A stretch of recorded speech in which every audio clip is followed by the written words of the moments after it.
this is the worst week and a half that didn't end up with a hospitalization. Um, I got sick that Friday. We didn't have school 2 Fridays ago because it was teachers' meetings. I got sick that day. And I mean, I got sick like the flu type sick, although I wasn't running a fever and I had no body aches, but I could not keep any fluids in anywhere. I'm in the bathroom like a windmill. I don't know which end to aim at the toilet, because I'm throwing up. I'm having a hard time. And that continued for 7 days. I could not eat anything that didn't come right back up. I couldn't drink water without throwing it up. I threw up water for a week. So I don't know how much weight I've lost. I haven't gotten on a scale. I'm sure it's not good. Pardon me, guys. Yeah, I was sick for a whole 7 days. Could not hold any food down. Didn't even. I got to where I didn't even try to eat because it didn't do any good. And I was just in bed and just miserable for a solid 7 days. And would rather have been here with you guys in classes, I'll tell you.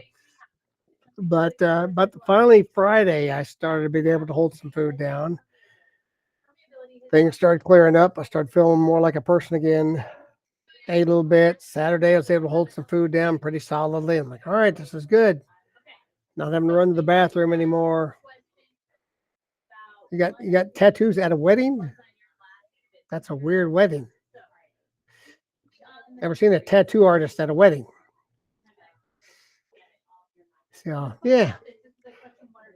So I was feeling better Saturday. And then Saturday night, I've had this cough. I had this cough for months. You know that. Saturday night, I went to bed and started coughing in my sleep, which I cough every night in my sleep. It wakes me up. But I started coughing and didn't stop for like, I don't know, half an hour. I don't know how long I coughed because it was the middle of the night. I wasn't paying. I couldn't stop. It was terrible. And then when I woke up, I'd been asleep 15 hours and I'm deaf in both ears.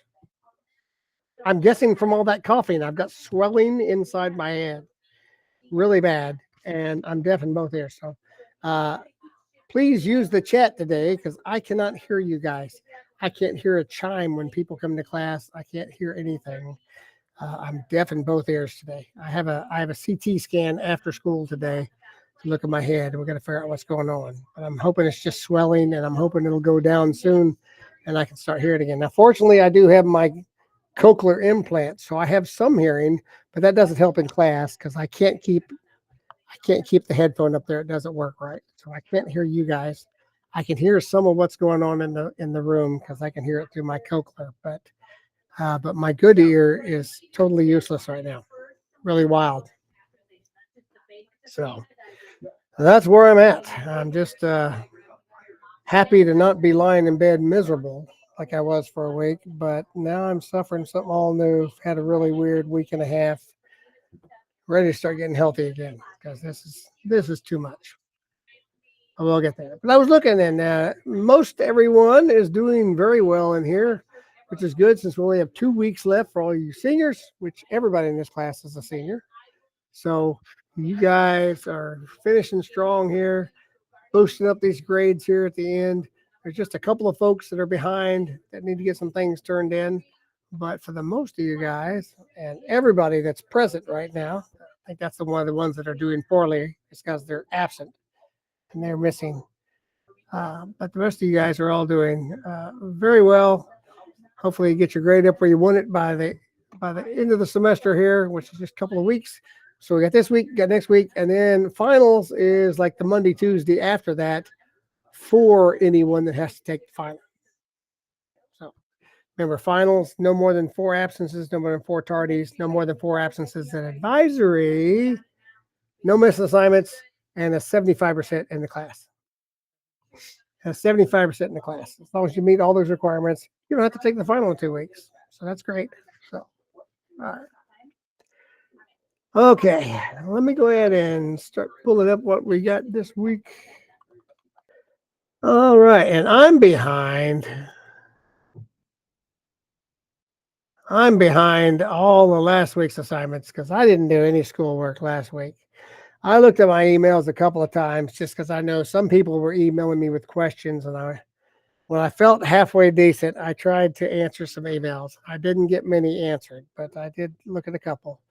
But I wasn't doing anything beyond looking at emails because I did not feel up to that. So I've got to go back and catch up on some work here. But this week, May 4th, we've got finding the inverse of a 2 by 2 matrix, using matrices to represent systems of equations, and our last quiz. Our last quiz. And then these assignments, this one, you guys aren't even here. So I don't know. I'll decide. We may not even do an assignment next week. We might not. I'm going to look at that and we'll see how it goes.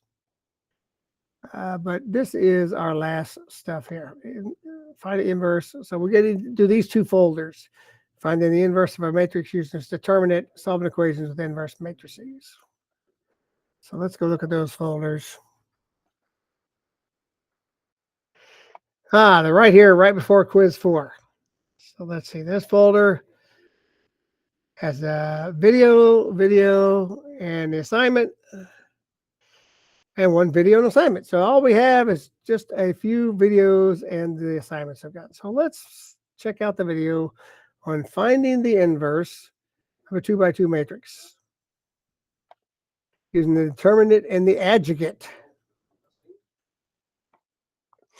All right. If you can't hear this, let me know in the chat so I can fix, because I'm not going to be able to hear it either way.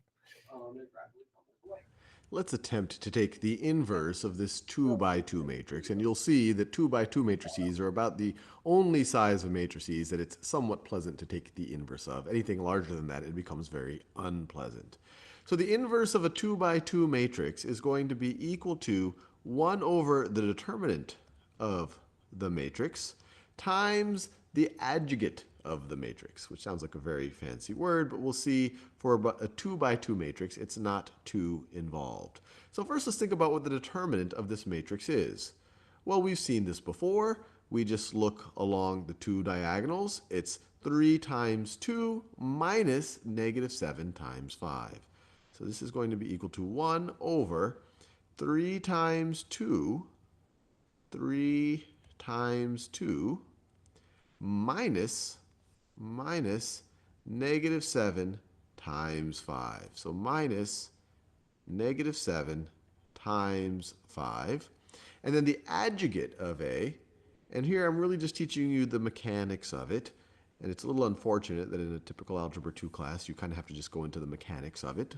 But at least this will get us to where we need to go.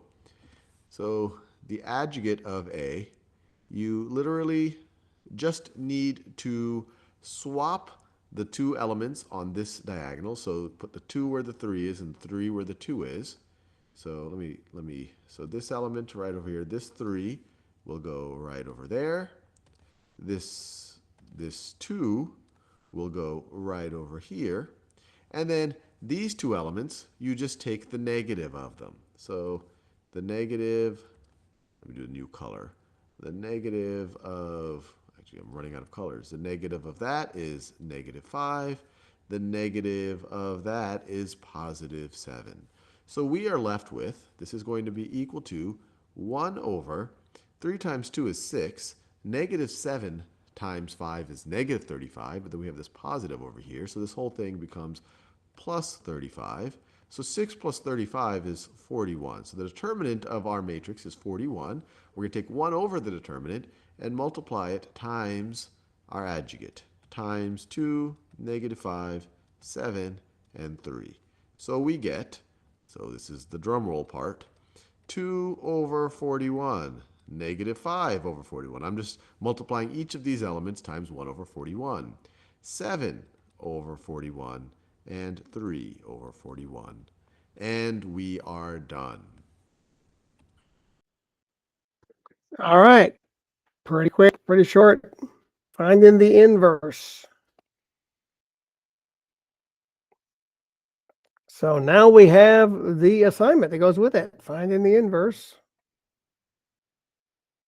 Again, that's one of these we screenshot. Let's do this.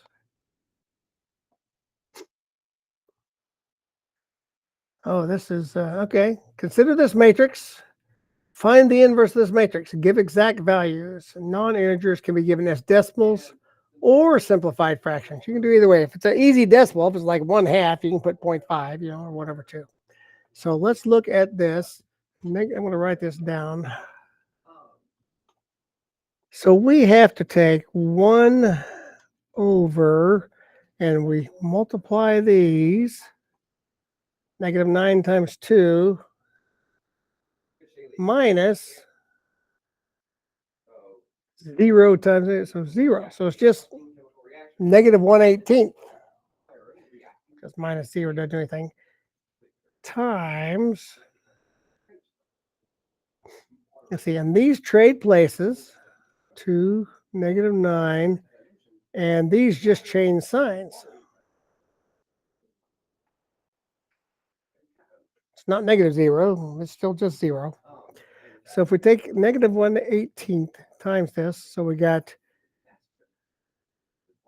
-2/18, which will just be -1/9, because we'll simplify that. -1/18 times 6 is -6/18. 0, and -9 times -1/18 is a +9/18, or 1/2. So let's put that in and see if we did that right. We said it was -2/18, so -1/9. -6/18 is -1/3. 0 and +9/18 is 1/2.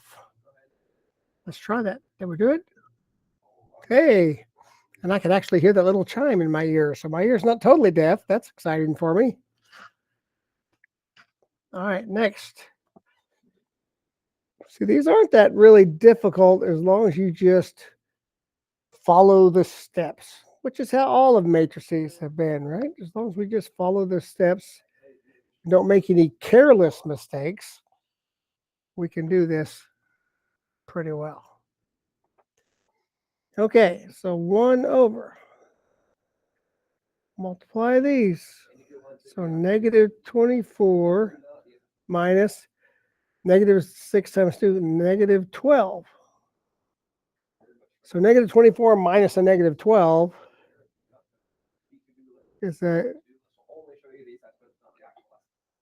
-24 plus 12, which is -12. So we got 1 over -12, or -1/12, times, see these two, remember they just trade places, and these two just trade signs. So negative becomes positive, positive becomes negative.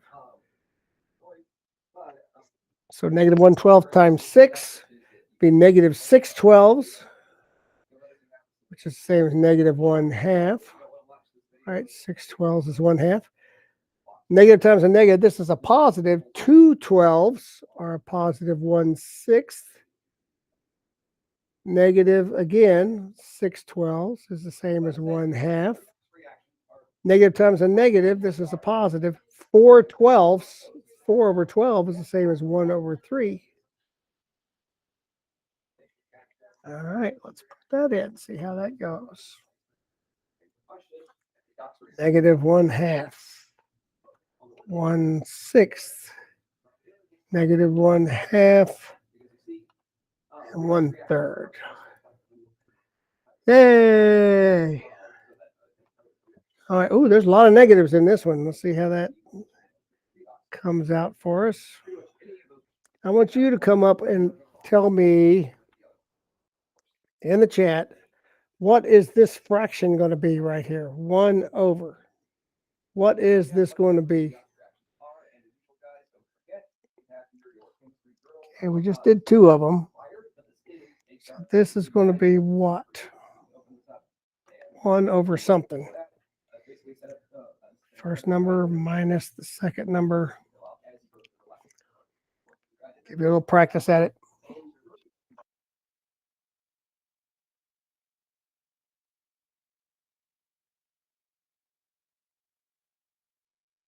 Jonathan's got a number for us. Anyone else that concur? Let's see. So we multiply these. -4 times -5,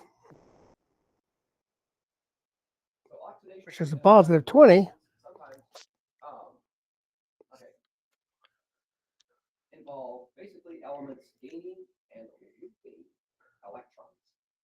-5 times -8. Did I write these down right?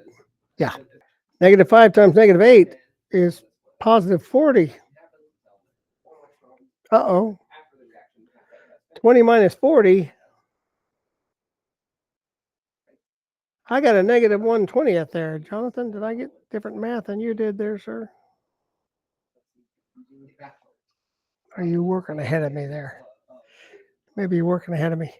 So -4 and -5 trade places. I think he's working ahead of me.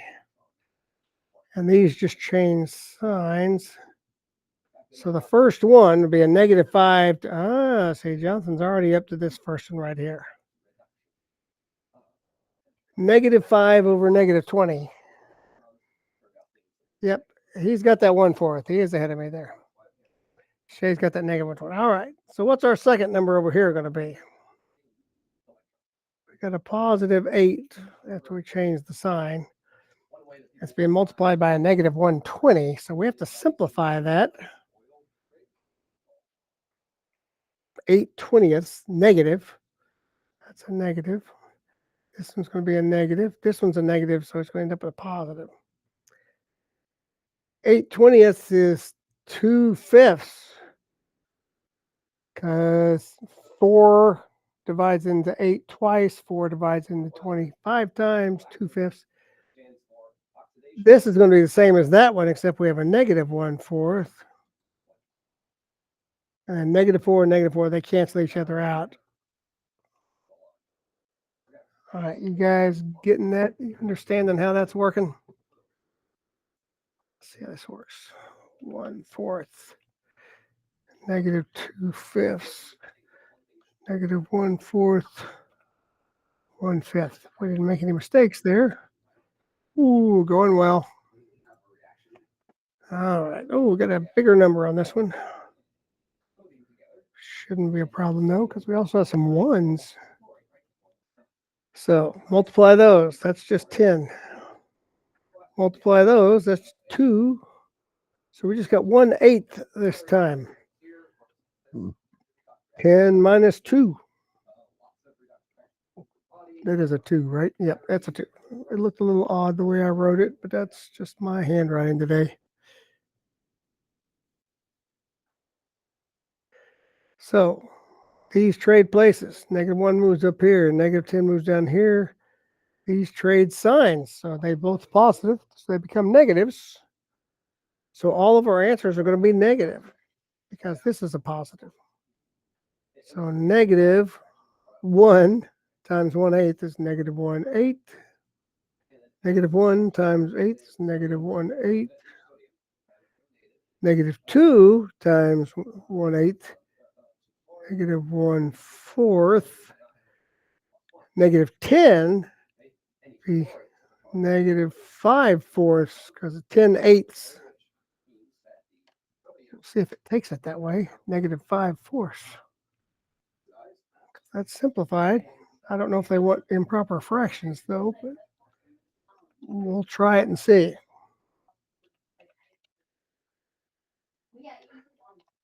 Hopefully that'll take it. Yes. Well, my screen must be blown up really big here. Oh, it is. Yeah, there we go. All right. Now let's get 4 out of 4.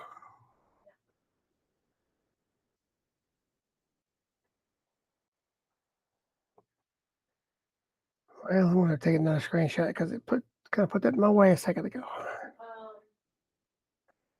There we go. All right.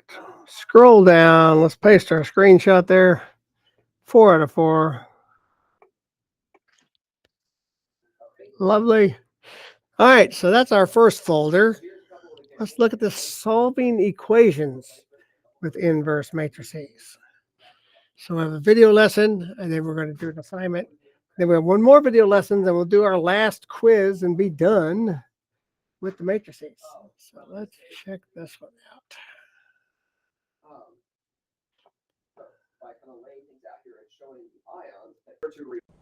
I have a system of two equations with two unknowns here. And we've seen how to solve this, and there's multiple techniques we've used, substitution, elimination, and we could do that right over here. In fact, you could just add the left sides of the equations and the right sides of the equations. The s's would cancel out.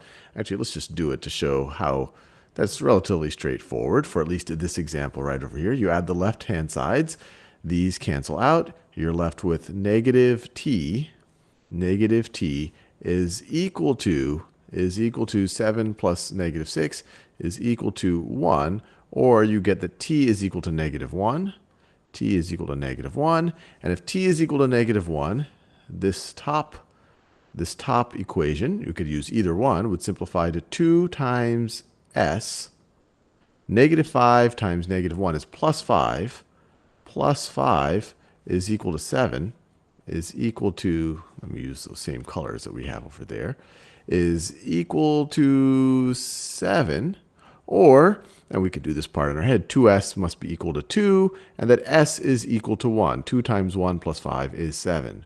And so we have s is equal to 1. So that was pretty straightforward. What we're going to do in this video is represent the same system, but we're going to represent it essentially as a matrix equation. And we're going to solve it using inverse matrices. And I'll give you a little bit of a warning. It's going to be more involved. It's going to take us more time to this. And you're probably going to say, well, why are we even going through the trouble of it? And the value of what we're going to do in this video is that it's very useful in computation, where you might solve almost the same system over and over and over again. Maybe the left-hand sides are the same, the right hands keep changing, and this might be something that you might see while writing a computer game or while working on some type of computer problem. And so, and this is a general theme. A lot of the value of matrices are they are ways to represent problems, mathematical problems, ways to represent data, and and then we can use matrix operations, matrix equations to essentially manipulate them in appropriate ways if we're, for the most part, writing computer programs or things like computer programs. So bear with me. You will enjoy it eventually, what we're about to do. And one day you will see that it is actually quite useful. So the first thing we need to see or need to appreciate is that this can be represented by a matrix equation. Now what I'm going to do is I'm going to take the coefficients here. So I'm going to take the coefficients here. So 2, negative 5, 2, negative 5, negative 2, negative 2, and 4, and positive 4. So all I've done is I've taken the coefficients here, and I'm going to claim that that times the column vector st, s, and t, being equal to the column vector, 7, negative 6, 7, negative 6, is the exact same thing as what we have right over here. These are representing the same constraints on the variable s and t. And you say, well, I don't quite get that. And if you're saying you don't quite get that, multiply this out. Multiply this out and think about which entries they need to be equal to when you multiply it out. And you would see, well, this entry, this first row, first column, that's going to be this row. We're going to be dealing with this row and that column. So if you think about it, it's going to be, this tells us that 2 times s, 2 times s, plus negative 5 times t, so I could say minus 5 times t, must be equal to the first entry up here. First row, first column is equal to 7. All I did is I dealt with the first row, first column, and said, well, when I take essentially the dot product of those, and if you don't know what a dot product is, don't worry, we'll explain it at other places. It's essentially what I just did here. The first entry here times the first entry, the second entry here times the second entry, and we add them together, that must be equal to 7. But when you do that, you essentially construct this first equation. And when you do it with the second row and this column, you construct the second equation. You get negative 2 times s, negative 2 times s, plus 4 times t, plus 4 times t, 4 times t is equal to negative 6. Is equal to negative 6. Is equal to negative 6. So hopefully you appreciate that this contains the same information as that. And there's other ways that I could have done it. For example, you could have, instead of writing it this way, this system is obviously the same thing, as, and actually let me just copy and paste it, is the same thing as, so copy and paste is the same thing as this system, where I'm really just swapping. So once again, copy and paste. Obviously I've written the second one first and I've written the first one second. So this is obviously the same system. And so if I wanted to construct a matrix equation with this system, I would just swap all of the rows. The first row here would be negative 2, 4. Well, I would swap the rows for the coefficients, but I would still keep the s and t's in the same order. And you could do that. Try to represent this right over here as a matrix equation. You would have the matrix here would be negative 2, 4, 2, negative 5, and this would be negative 6, 7. But now that we've set this up, how do we actually solve something like this? Why do we even do this? And to think about this, let's actually think about it in terms of literally a matrix equation. So let's say that A, the matrix A, is this thing right over here. This thing over here is the matrix A. Let's say that this right over here, this is the column vector x. And so I'll write it as a vector x right over here. So you have the column vector x, and then this right over here, you could say that this is equal, and let's call this the column vector b. So this is equal to the column vector b. So we're essentially saying that A, the matrix A, times the column vector x is equal to the column vector b. Let me write that again right over here, just to emphasize it. The matrix A times the column vector x is going to be equal to the column vector b.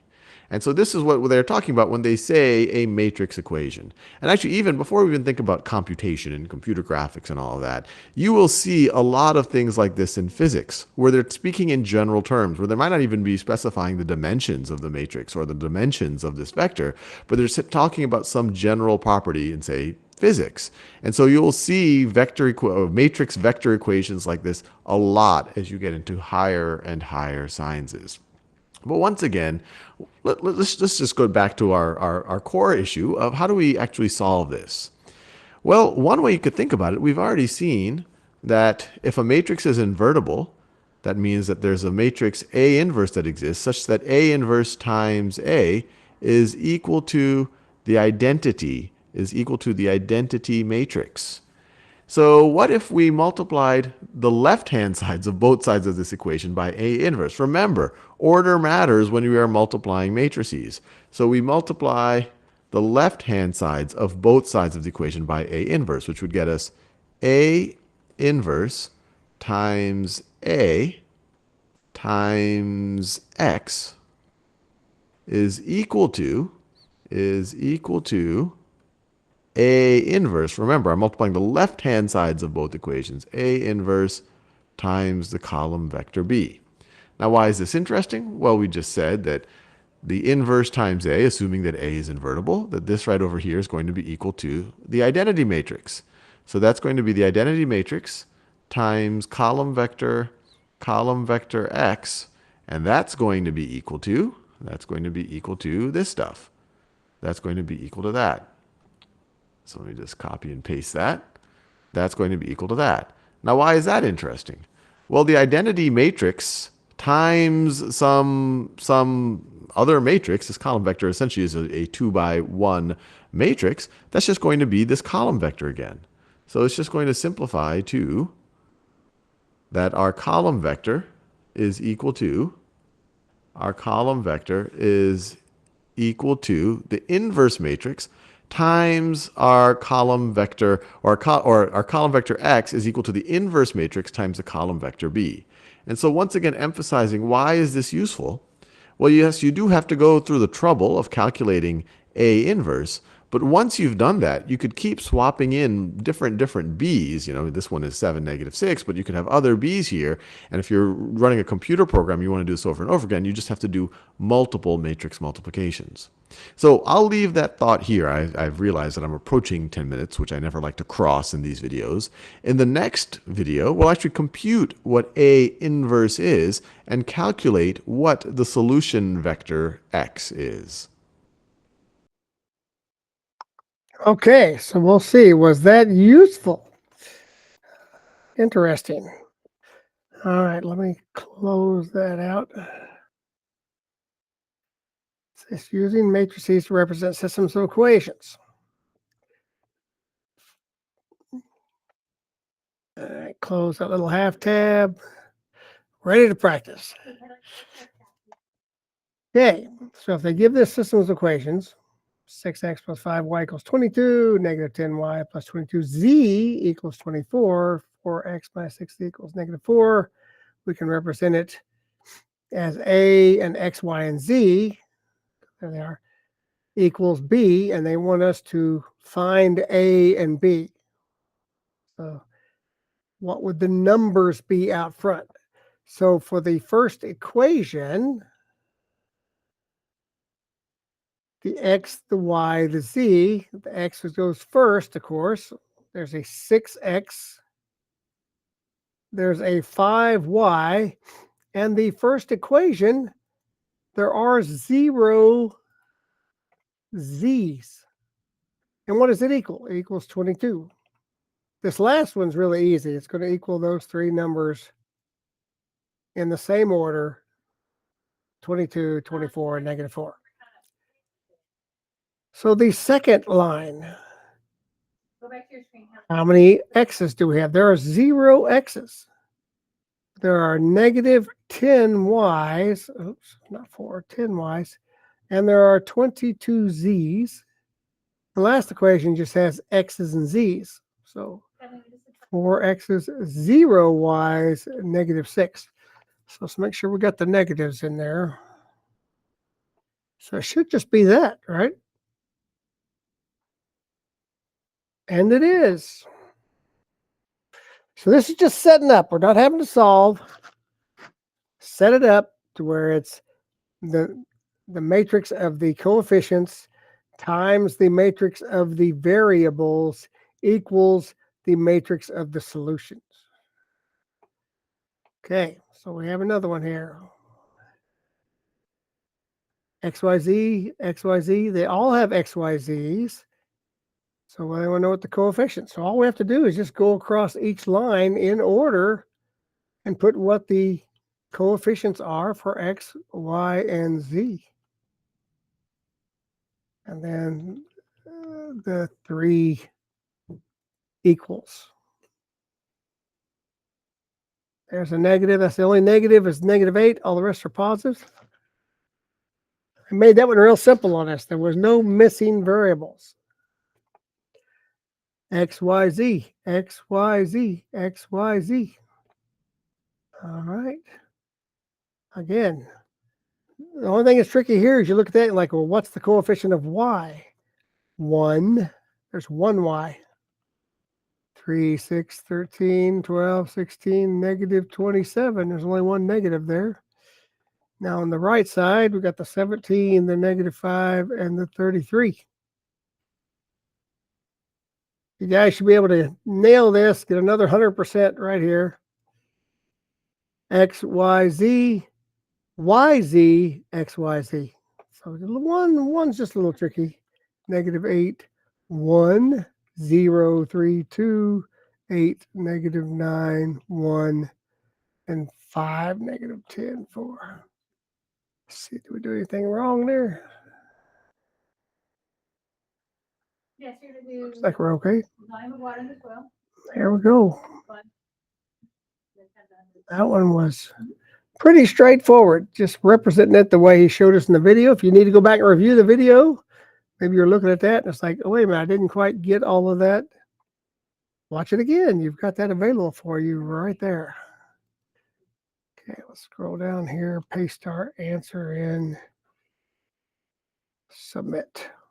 You did third. All right, that leaves us with one remaining video. Then we'll look at the quiz that goes with this week, solving linear systems. So we were so close. We're representing which means in the quiz we'll probably have to solve some. But let's take a look. Solving linear systems. Saw that we could take a system of two equations with two unknowns and represent it as a matrix equation, where the matrix A are the coefficients here on the left-hand side. The column vector X has our two unknown variables, S and T, and then the column vector B is essentially representing the right-hand side over here. And what was interesting about it, then that would be the equation A, the matrix A times the column vector X being equal to the column vector B. And what was interesting about that is we saw, well, look, if A is invertible, we can multiply both the left and the right hand sides of the equation, and we have to multiply them on the left hand sides of their respective sides by A inverse, because remember, when matrix multiplication, order matters, so we're multiplying the left hand side of both sides of the equation. If we do that, then we can get to essentially solving for the unknown column vector. If we know what column vector X is, then we know what S and T are, and then we've essentially solved the system of equations. So now let's actually do that. Let's actually figure out what A inverse is and multiply that times the column vector B to figure out what the column vector X is and what S and T are. So A inverse is equal to 1 over the determinant of A. The determinant of A for a 2 by 2 here is going to be 2 times 4 minus negative 2 times negative 5. So it's going to be 8 minus positive 10. 8 minus positive 10, which would be negative 2. So this would become negative 2 right over here. Once again, 2 times 4 is 8 minus negative 2 times negative 5. So minus positive 10, which gets us negative 2. And you multiply 1 over the determinant times what is sometimes called the adjoint of A, which is essentially swapping the top left and bottom right, at least for a 2 by 2 matrix. So this would be a 4, this would be a 2. Notice I just swapped these, and making these two negative, the negative of what they already are.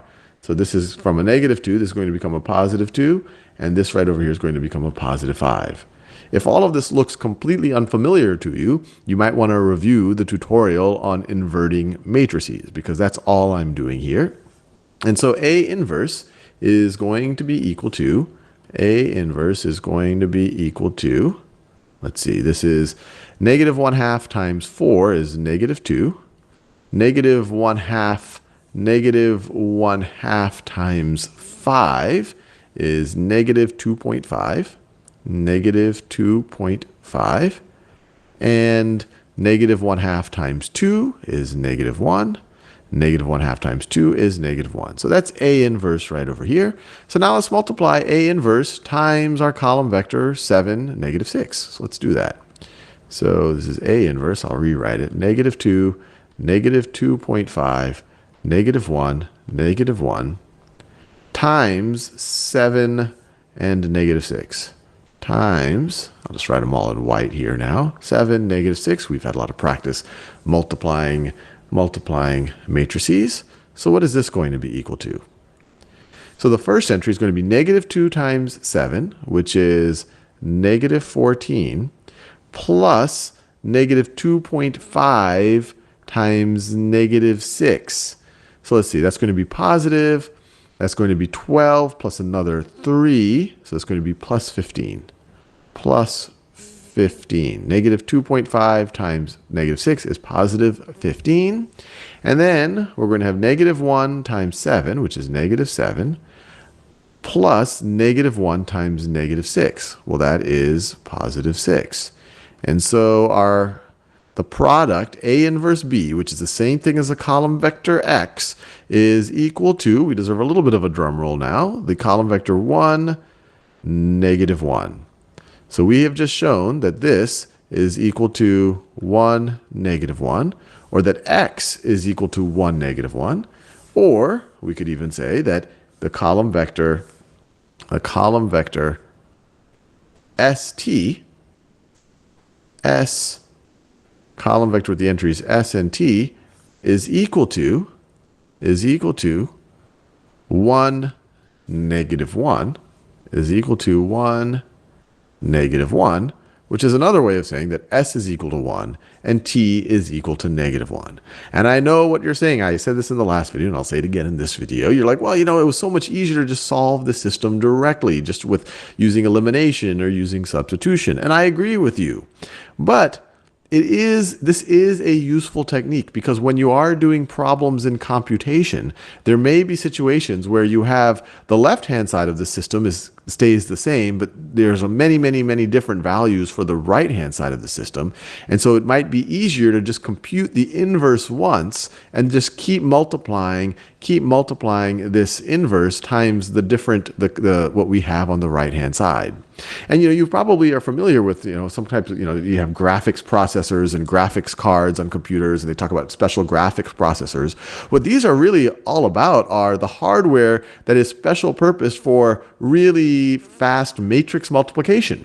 Because when you're doing graphics processing, when you're thinking about modeling things in 3 dimensions and you're doing all these transformations, you're really just doing a lot of matrix multiplications really fast in real time, so that to the user playing the game or whatever they're doing, it feels like they're in some type of a 3D real-time reality. So anyway, I just want to point that out. This wouldn't be if I saw this just randomly, my instincts would be to solve this with elimination. But this ability to think of this as a matrix equation is a very useful concept. One, actually, not just in computation, but also as you go into higher level sciences, especially physics, you will see a lot of matrix vector equations like this that kind of speak in generalities. And it's really important to think about what these actually represent and how they can actually be solved. All right, very nice. I actually took it all the way to the solution. If s equals 1 and t equals -1. All right, so down at the bottom here, we've looked at all of that folder now. All that's left is matrix quiz 4. Let's see what that has for us. Consider the system. The system can be represented by the following matrix, where A is the 3x3, B is the 3D vector. Find A and B. So that's what we were doing earlier. Write this as a matrix, write this as a matrix. It's not solving, it's just setting it up like we did in that last assignment on Khan Academy. Here's another one just like it. Set this up. What is the A and the vector B? Here's another one. A and vector B. Oh, so we just have 4 of those. And they're just like the last assignment. None of them do you have to actually go and solve all the way. So 4 questions, straightforward. That's going to wrap up matrices. We will be done with them. That's it. I'll figure out what we're going to do next week for our last week. And then you guys are going to be done. Algebra 3 will be behind you in the rearview mirror. Yay. So if you're missing assignments, guys, get them in, because next week is the last week of school for all you seniors.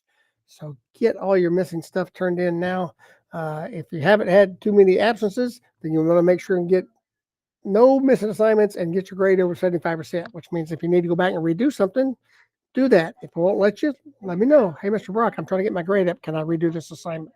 You betcha. Of course, if you already had your absences, you got to take the final anyway, but you still want your grade up as high as you can get it before you take the final.